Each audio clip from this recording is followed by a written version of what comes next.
Hey guys, Sean here. Welcome to the F1 Word and to the preview for the 2024 Azerbaijan Grand Prix, the first race of another doubleheader of street races and a race that could be great, could be dull, or could be complete and utter chaos. There are examples of all three since Baku joined the calendar in 2016. Hopefully it's a memorable one this time around. But anyway, let's jump straight into the preview, starting as always with a look at the track and all the usual stats that follow. So last time out F1 was at Monza, where Charles Leclerc took an emotional win for Ferrari in front of their home fans. But now it is on to Azerbaijan for the 17th round of the 2024 season. A lap of the Baku city circuit is 6.003 kilometers long. If you prefer that in miles, that is 3.73, and is made up of 20 corners with 51 laps scheduled for Sunday's race. And the race lap record, by the way, is held by Charles Leclerc, who posted a 1:43.009 back in 2019. This is a street track, and so overtaking is extremely tough in places. So, for example, don't expect to see any side-by-side action through the castle section. That would probably end in disaster. But it is possible to get moves done thanks in part to the long flat-out blast from the exit of turn 16 all the way to the first corner, as well as the 90 left, 90 right start to the lap with a couple of straights in between. Again, it's not easy, but it is doable. We're not talking Monaco levels of difficulty, to put it that way. And all of that will be helped by the two DRS zones in use across the weekend, with the first zone running from just after turn 2 all the way to turn 3. And the final zone is down the start-finish straight, the activation point shortly after the kink that is the final corner, with detection points for each zone just before turns 2 and 20. Last season, Sergio Perez took the sprint win on Saturday and the race win on Sunday, doing the double, where he led home teammate Max Verstappen and Charles Leclerc, who took the final step on the podium.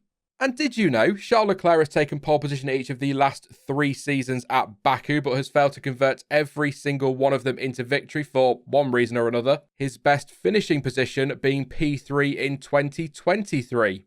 3 poles in a row, a best finish of P3 in 2023. That is an awful lot of 3s. In fact, it's 3. How convenient was that? And 3 is also the number of dry tyre compounds available across a race weekend. Oh yes, that is right, people. It is tyre talk time once again.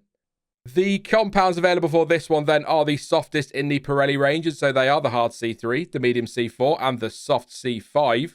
Now the first thing on strategy and tyres that is well worth a mention is that temperatures do tend to be higher in September than in April, which was of course when the race was held last year and not just a completely random fact. We'll get onto the weather shortly though.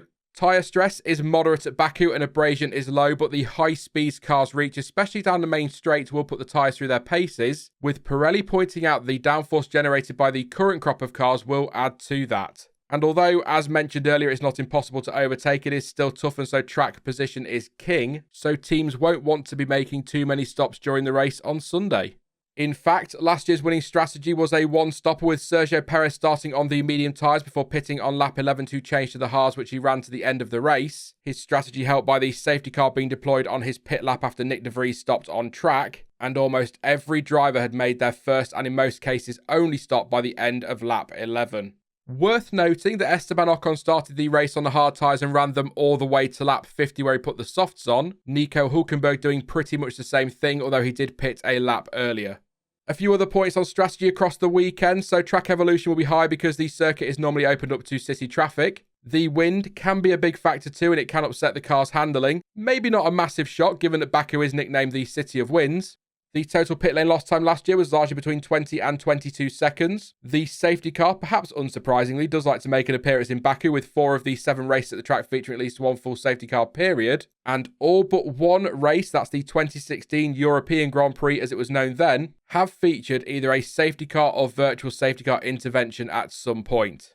And the weather will have an impact on strategy, more so the temperatures, like I said earlier, with rain unlikely. And as usual, the most up-to-date forecast, that's as of Thursday morning, is on screen for you now to have a look at.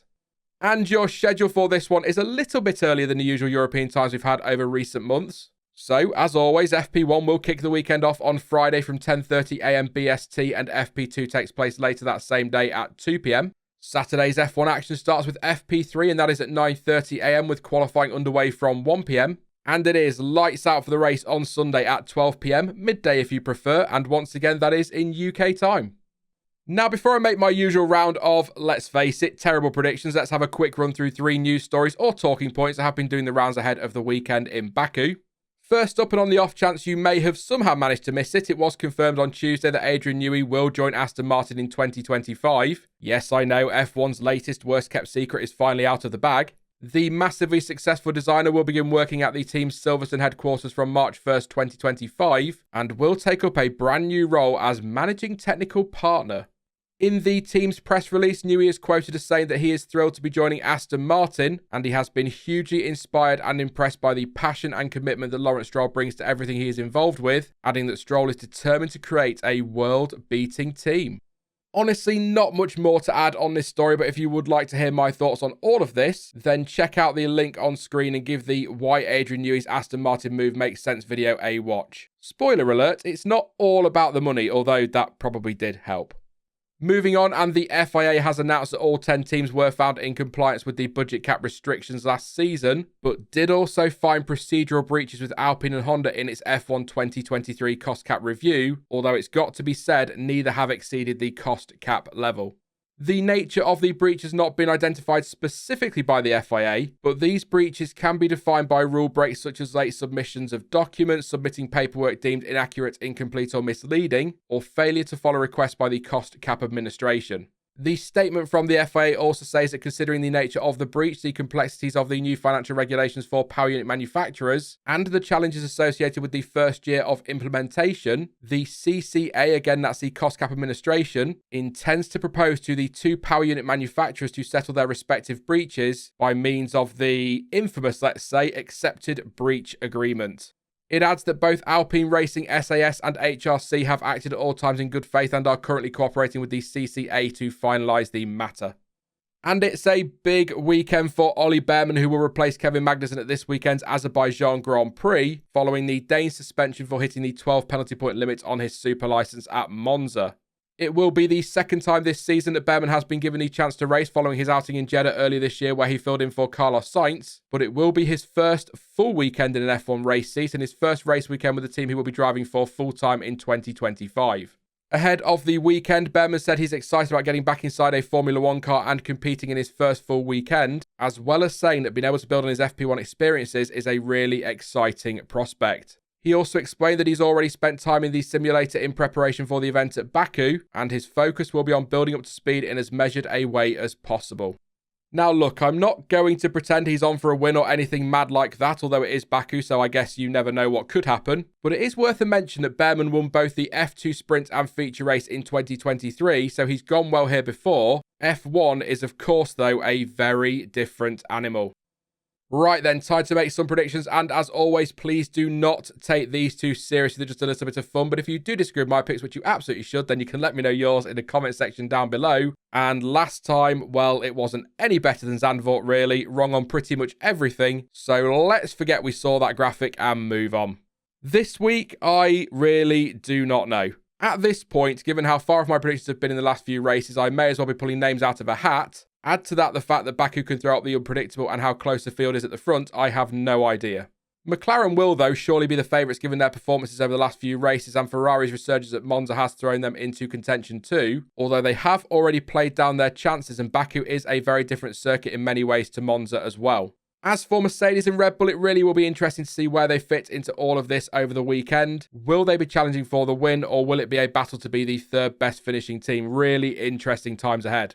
Let's do this then. I'm going to go with McLaren for this one, and I'll say that Oscar Piastri gets his first career pole position on Saturday, but hedge my bets just a little bit and go with Lando Norris to take the win on Sunday, but do not rule Piastri out if a win is on the table. He's likely to be right up there. I really don't know who the next best team will be, so I'll jump in there with some of my naive optimism and stick Charles Leclerc in P3, but it could just as easily be a Mercedes, Sainz or Verstappen, hey, even Perez. Yes, Perez, especially given how well he has gone here over the years. You never know and all that. As for best of the rest, so the fourth best finishing team on Sunday, I'm actually going to go for the first time in quite a few years, I think, with Red Bull for this one. Of course, Verstappen could pull out a mega performance and grab a great result, but they've struggled of late, P2 at Zandvoort aside, and so they could be down there again on Sunday. We'll find out soon enough. I do think, though, that it will be close between the top four teams across the whole event. I can't wait for it. As for some bolder picks, let's go wild and say Ollie Bearman qualifies inside the top 12 and pinches a point on Sunday. I'll go with a Q2 appearance for Valtteri Bottas. And do you know what? A top 10 finish as well for Pierre Gasly in the race. As I just said, I'm really looking forward to this weekend. But anyway, that is it for the Azerbaijan Grand Prix preview. But don't forget, you can let me know your thoughts and your predictions ahead of the weekend in the comment section down below. And if you want to catch up on the latest Formula 1 news and reaction, then head on over to planetf1.com. Now, I will be back soon with some more content, and I will, of course, be live with Stuart shortly after the race on Sunday for some race reaction. In the meantime, though, if you did enjoy this one, then please do leave a like, as it really does help the channel out, and consider subscribing as well so you don't miss any future videos or streams. But as ever, thank you for watching. I've been Sean, this has been the F1 Word, and until next time, goodbye.